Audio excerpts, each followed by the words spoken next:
Village Board meeting to order, August 8th, 2022, 6:03 p.m. And we will begin with the Pledge of Allegiance. I pledge allegiance to the flag of the United States of America and to the republic for which it stands, one nation, under God, indivisible, with liberty and justice for all.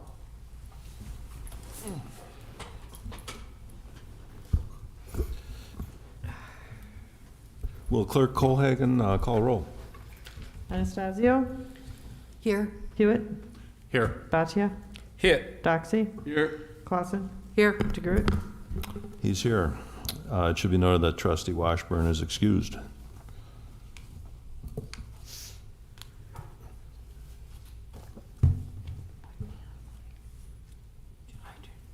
So let's move into public comment and input. Members of the public are welcome to provide comments on any matter. Please listen for the president to recognize you. State your name and address for the public record. Comments are limited to 3 minutes. So if we could hear from Gary Buchholz. Somebody else was do the thing about going back into. Good evening. My name is Gary Buchholz. I live at 8209 Slater Avenue. First, let me apologize for I lost track of time. I'm here to speak about something that happened at the Committee of the Whole meeting 2 weeks ago. In regard to the right-of-way that I've mentioned on the west side of my property between me and Campus Park. I had asked to be advised when I was going to be on the agenda, which was supposed to have been in July. I'm still waiting to get an agenda. 4 years later, I was passed by the Plan Commission, 6-0, to advance this to the board for a vote 4 years ago. And I'm still waiting. I talked to Sam Schultz a month and a half ago. He said it wouldn't be probably till July. Here we are in August. I still haven't gotten on the agenda. And I looked at the agenda last week. They aren't overloaded. So I don't know what I have to do. I would encourage the trustees to listen to the January 17th, 2018 Plan Commission audio. My portion comes on at 1 hour, 20 minutes. I made a proposal, Sam Schultz made the proposal that I had proposed to him. Everything was fine. I got a 6-0 vote with one unidentified person saying, I've never seen anything good come from the village giving up something for nothing. And that person still voted yes. I don't know what happens after that. I don't know who it was, but I don't know what happens after that if once I leave. Do they just discuss amongst themselves and say, you know what, no, we changed, well, that's what happened, they changed their mind. My proposal was in earnest, was very good, I think, and still is good, but I have no way of discussing it with the board. Last meeting, I checked the agenda on Thursday, Friday, Saturday, and Sunday morning to see if there was anything about me on the agenda. Nothing. I didn't check my emails on Monday. I looked Tuesday morning, first thing. I see I had an email from Sam at 1:39 p.m. on Sunday afternoon that you're going to be talking about the neighborhood plan and that the road issue would be in there. Well, I didn't get it, so obviously I wasn't here to make any discussion with anybody at the Committee of the Whole meeting. And I understand there's no back and forth tonight. But I'd like to get my chance to exactly explain to the village board what I talked about with the Plan Commission and why this is, the road is not a good idea. It never will be a good idea. It's not going to benefit me to my property, which is what it was laid out there for me. That'd be a boon for me because it's along my property. No. That's not what I have in store for my property, and I don't appreciate the village planner making plans for what I would like to do, or what I would like to see. Maybe it will, maybe it won't, I don't know.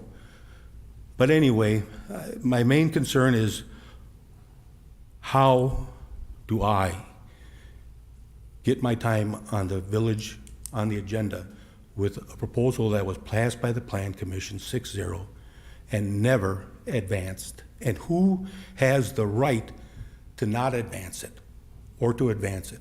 What is the procedure? I don't know. And I understand I can't get any comments, but I thank you for your time, and I look forward to speaking with you again. Thank you. Thanks, Gary. As I remember, we had this up in front of the Committee of the Whole, and we did discuss it at length, and the general consensus among the board members is that we wouldn't be putting the road in up until the time where you wanted to develop your property. And so as long as you're not willing to develop your property, there's no point in us putting in the road. That's kind of where we're at on that. I don't know that we really need to agenda it to discuss it anymore, because I don't really know where that's going to change. But I had no input. You know, that's my concern. I didn't have any input. I couldn't explain to the board why I thought this was a good idea. And that's... Well, again, Gary, I can't really have a back and forth on this, but I was just trying to enlighten why we did what we did and where we're at on that now. And if you want to have continued discussion with Mr. Schultz, and if Mr. Schultz feels that there's a reason for it to come back to the board, we'd be happy to entertain that. Is there anybody else wanting to speak public comment? I just had Mr. Buckholz signed up, nobody else. Last call. They're hearing from nobody else. We'll close public comment, and we'll move on to our next item of business. I believe that we've got a closed session. Mr. President, I'd like to make a motion for discussion, possible motion to convene into closed session pursuant Wisconsin statute 19.85 Pram 1 Pram E to deliberate or negotiate the purchasing of public properties, the investing of public funds, or conducting other specified public business whenever competitive or bargaining reasons require a closed session, specifically to discuss and deliberate contractual agreements pertaining to assessment services and legal services provided to the village. Second. I hear a motion and a second. Roll call, please. Anastasio? Aye. Hewitt? Aye. Boccia? Aye. Doxey? Aye. Clausen? Aye. DeGroot?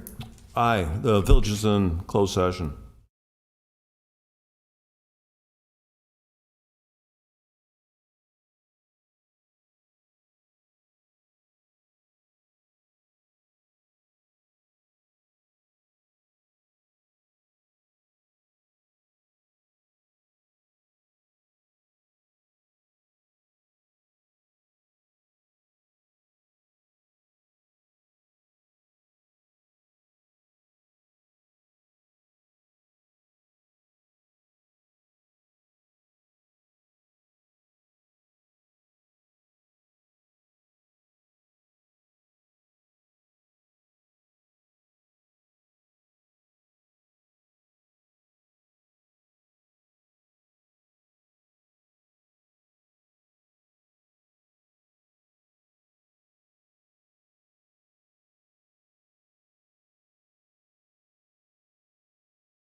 Is there a motion to go back into open session? Mr. President, I make a motion to reconvene into open session to consider any motions or any other matters discussed in the closed session as listed above. Second. So I hear a motion and a second. Roll call, please. Anastasio? Aye. Hewitt? Aye. Boccia? Aye. Doxy? Aye. Clausen? Aye. DeGroot? Aye. The village is back into open session. And so we had two business items in front of them. The first that we discussed was the assessor's contract. Is there a motion regarding that? Mr. President, I make a motion to authorize the appropriate village officials to enter into a contract with Affiliated Property Valuation Services, LLC, for the purpose of performing statutorily required assessment services within the village. Second. So I hear a motion and a second. Discussion from the board.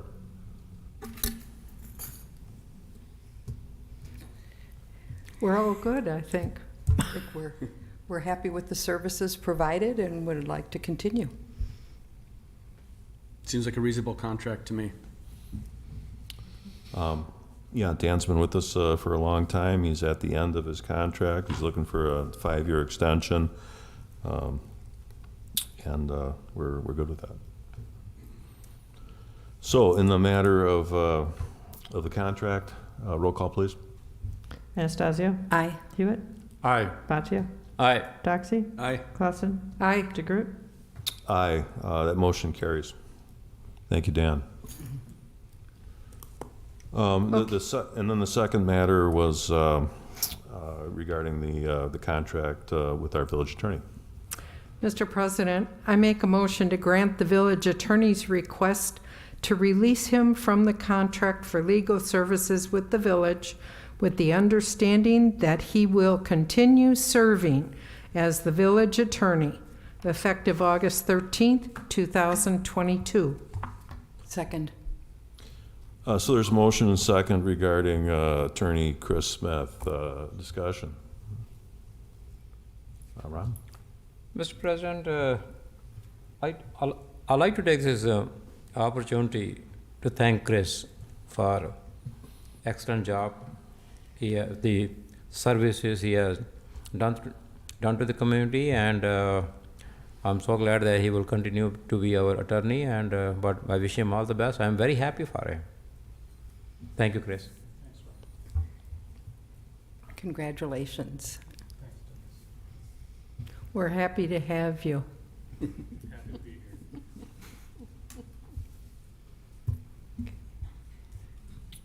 Anything else? Not really, but Chris, in my short time here, I've enjoyed working with you, and I'm looking forward to continue working with you. And I wish you the best in your new adventure and career, where you're going. It should be noted that when we hired Chris, we hired a very fine attorney, one that specifically had great understanding of contract, contractual law, and he was certainly on the leading edge of many of the things that we did in terms of forming the tourism commission, and just he's been noticed around the state for his legal mind. And it was because of his visibility here at the Village of Mount Pleasant, that others recognized that we've got something going on here with Chris's talent.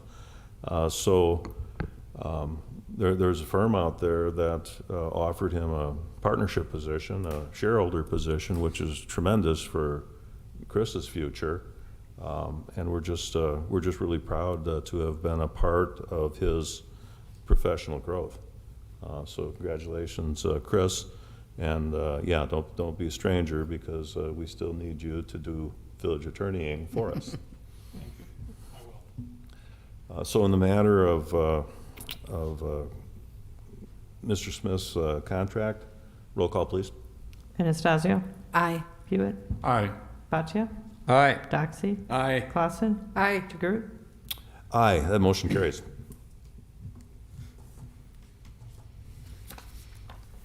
So let's move on to the consent agenda. Trustee Mr. Ely. President, I make a motion to adopt the items on the consent agenda. Second. I hear a motion and a second. All in favor signify by saying aye. Aye. Opposed? That motion carries. So we got some public works issues here. Number one, we got discussion possible action regarding the award of contract for Louis Sorenson Sanitary Sewer Extension. Mr. President, I make a motion to award the contract on the Lewis Sorenson Sanitary Sewer Extension Project to the low bidder Globe Contractors Incorporated for the amount of $1,711,811.00. Second. I hear a motion and a second. Mr. Byer, Cliff Notes. Sure. So this is a sewer extension running from International Drive west to the frontage road. It's being driven by actually an ongoing development in the southeast corner of I-94 and Louis Sorenson. So that's the main driver for this sewer, but this will obviously open up the adjacent lands between those two roadways as well. This is TID 5 funded sewer extension.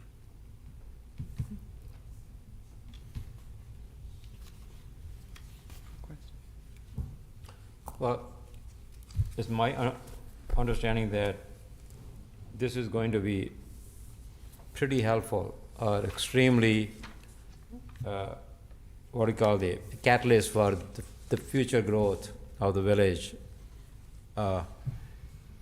Not only in that area, but so can you elaborate that, how much impact it is going to have, all the surrounding areas, because based on all the discussion, that's what my understanding is, that is going to be a. Sam, you have any thoughts on that? Yeah, in general, I agree. I think this sewer extension west along Louis Sorenson Road will open up a large amount of land in the northwest area of TID 5 and connect into some adjacent areas at the very southwest corner of TID 4 along the frontage road and the interstate, which has been pretty highly valued land and open for development. So this will open up a lot more, and in coordination with the Endeavor development out on the edge of Louis Sorenson, this will kind of open up that entire stretch of road right there. So there are still some challenges for development in that corridor, some floodplains and things like that, but this is a big step in the direction to unlocking a good portion of that land. Tony, upon approval of this contract, when's the go date?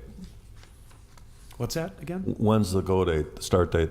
Well, typically contracts turn around in about a month, and I would think we'll have a pre-construction meeting soon after, and I would think within 2 months we should be started if all They're goes breaking ground in according to plan. fall, okay. Okay. There being no other discussion, there's a motion regarding the Louis Sorenson Sanitary Extension contract. Roll call, please. Anastasio? Aye. Hewitt? Aye. Boccia? Aye. Doxey? Aye. Clausen? Aye. DeGroot? Aye, motion carries. Item 2, discussion possible action regarding the award of contract for the KR lift station, force main, and sanitary improvements, which is TID 5 Phase 8. Mr. President, I make a motion to award the contract for the KR lift station / force main and sanitary improvements project to the low bidder Dorner Incorporated for the amount of $3,079,443.75, contingent upon receipt of the Wisconsin DNR Clean Water Fund loan funding. Second. So I hear a motion and a second. Back to Mr. Byer. Yep, so this is the last phase of the TID 5 improvements. As part of those improvements, we built the new Pike River lift station. Everybody's aware of that, the very large lift station that was built. That created the capacity needed to service around 80% of the village, and the capacity in the KR lift station is no longer needed. So from an economic standpoint, there's no reason to keep operating a station of that size when that can be done with a much tinier station in the same place and pump those flows up to the new Pike River lift station. So that's the onus for this project. This will be funded by the sewer utility via Clean Water Fund loan because it wasn't necessarily a necessary part of the TID 5 improvements, so it didn't qualify for TID 5 funding. But from a financial standpoint for the utility and the village, it's the right thing to do to get this station abandoned and move on.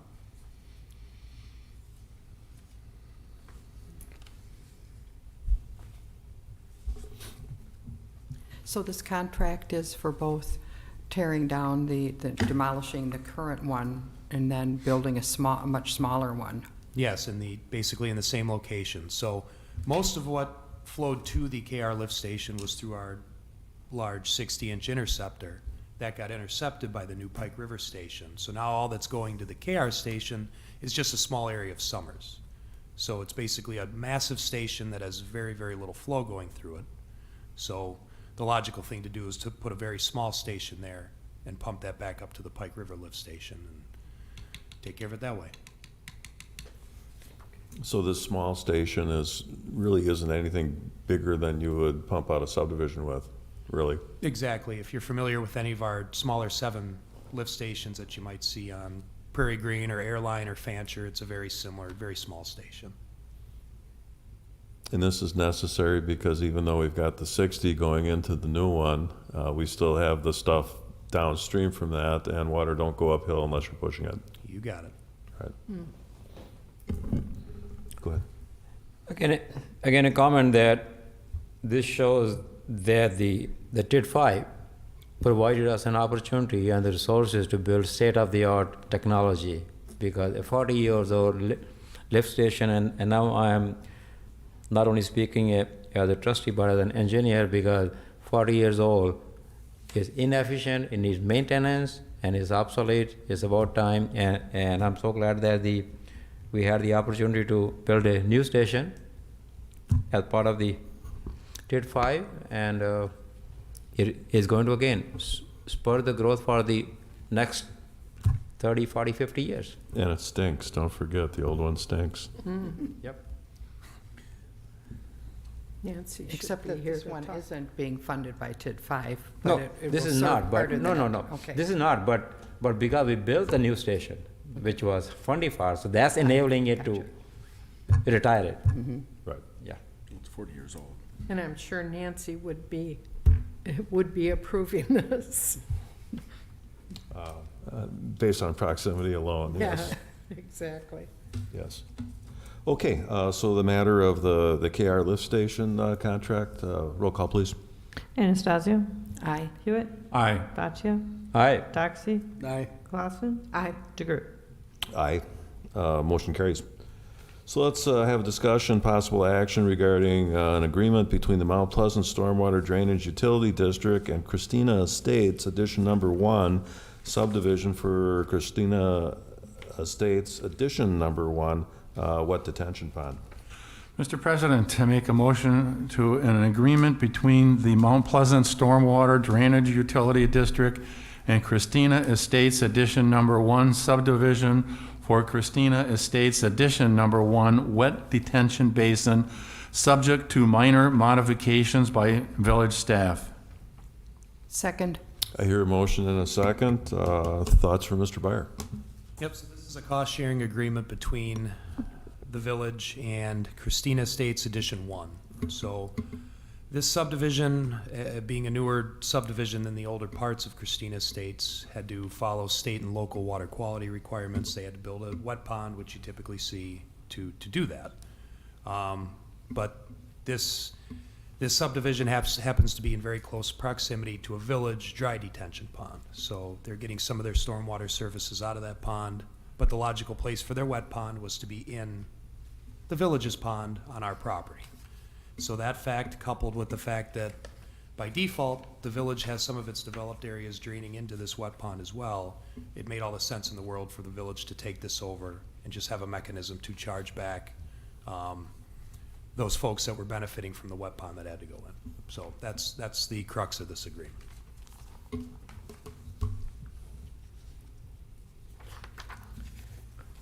I do have quick comment as I was reading the agreement. The first thought I had was, would the prospective home buyers, are they aware of it, that they are going to be part of that, and are they going to be paying? But then I was pleased to see that this agreement will be read together and construed in accordance with all provisions contained in the restrictive covenant. So they should not be a surprise to any of the homeowner Right. or the future buyer, correct? Yeah, so I was pleased with that. Where is this area? This is Isn't that the north of the Fox Run, again, It's north of Nancy? 20, east of Emerson Road. Yeah. That's where the subdivision is in general. You know that back Oh, way to like get in be- by Festival Foods? Yeah, Yeah. behind Festival. Okay. Thank you. it extends north of that. Yeah. Okay, so regarding the motion of the Christina Estates agreement, roll call, please. Anastasio? Aye. Hewitt? Aye. Bhatia? Aye. Doxey? Aye. Clausen? Aye. DeGroot? Aye, motion carries.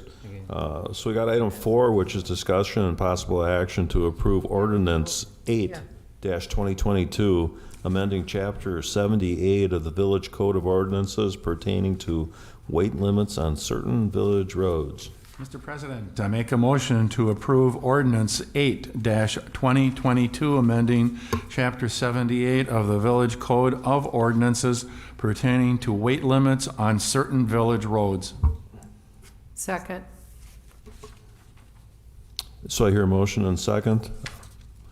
Mr. Byer. Yeah, quickly, this is just a cleanup item, one that hadn't been cleaned up in quite some time, but this, it specifically relates to the Class B statutory weight limitations that were put on some of our roads. The roads that you see crossed out in here have since been reconstructed according to village standards, and these weight limitations essentially don't apply.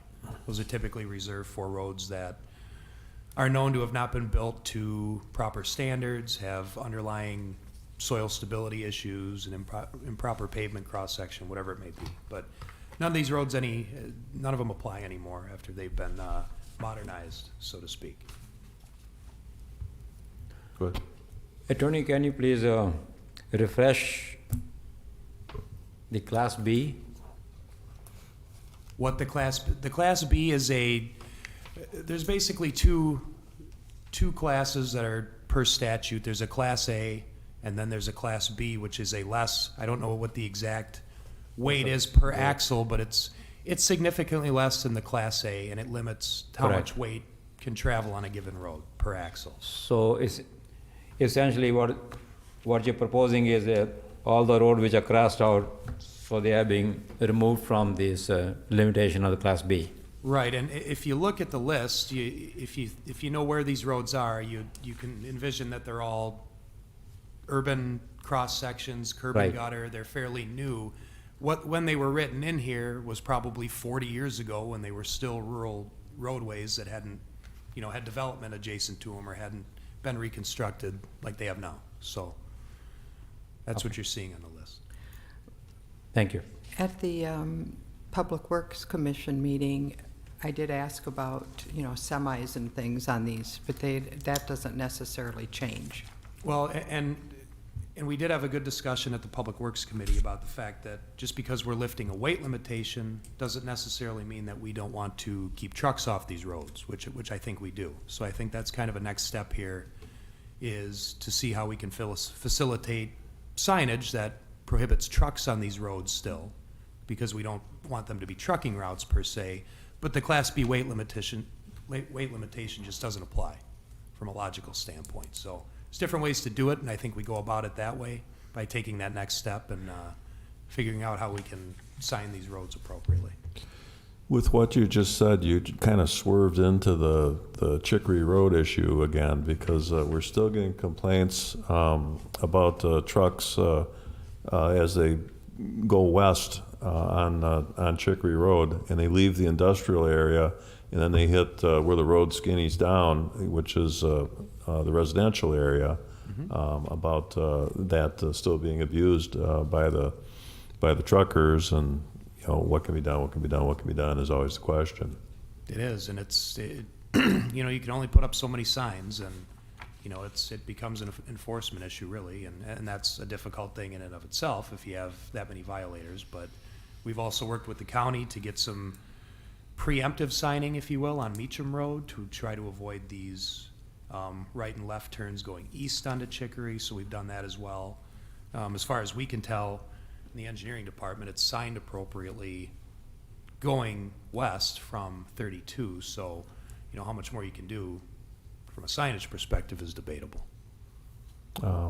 Turning off of Lathrop too, I don't know if there's enough signage for that either. And we can do that. Yeah. I'm confused about that because I was about to ask, because we have the complaint from the resident, but when we are removing the Class B on the Chicory Road, then that will allow the higher weight per axle. So how do we address the issues or concern from the resident that we had over the last couple of months? No, there's two very distinct sections of Chicory Road. Now, one's gonna be from Meacham to Lathrop. Okay. Now, all the restrictions remain on that road. That's still a 3-ton weight limit, which is even more restrictive than the Class B. The Okay. section where these are being lifted are the urban industrial section in the industrial park coming off of Highway 32 to roughly the apartments near the county bike trail. So Okay, in that thank you. area is where they've been lifted.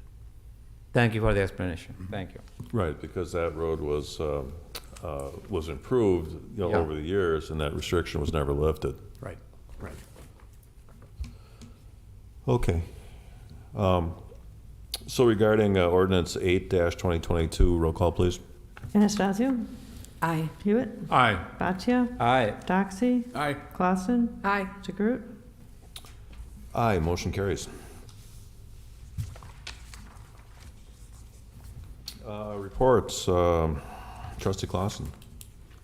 Well, I had talked about a couple of events that were coming up. So we had, over this past weekend, we had, of course, the Bacon Fest at Roma Lodge, which was wonderful. I attended and did partake of a bacon hot dog, and there were several other things. So it was pretty heavily attended. And then we had the art fair down at the Coven place. We had a little bit of rain yesterday, but it didn't dampen the spirit, and there were many, many people there. Both of those were supported by Mount Pleasant and well attended, and I think very successful.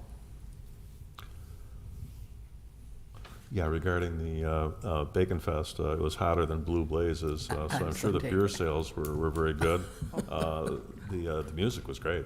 Yeah, it was good. And the Coven Starving Artist Fair, my wife and I missed that, and my wallet is appreciating it because of it. Oh, well, I made up for it. They're still starving.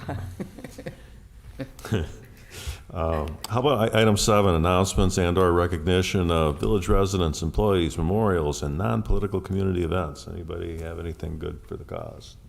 I think that administrator has something. Yes, if I can. There was an exchange of emails and proof that our newly reconfigured Public Works Department is functioning very well. We had a compliment from Robert Schnack, who lives over on Valley View. One of those horrible storms that we had at the end of July downed a honey locust tree in front of his property, and it was kind of a half-seas in his driveway and in the right-of-way, and we have a great bunch of guys who went out, 5 of them, and took care of it immediately. And in his email to us, he talks about how he wants to thank the crew of 5 who worked quickly without pause until all was finished. No stopping, no talking. They just worked hard to get the job done. A great bunch of guys. Mr. Schnack is 83 years old, and he very much appreciated the great service that he got from the Village of Mount Pleasant Public Works Department. And Tony and Bob Bowers have expressed that to the 5 guys that went out and did a very good job for Mr. Schnack. That'd be a good name for a hamburger, Five Guys. It made sense to say that after the Bacon Fest. Anybody else? Ray had one. Five Guys? If nobody else has anything, one last motion. Move to adjourn. Oh. Try again. Try again. Second. We have a motion and a second. All in favor signify by saying aye. Aye. Opposed?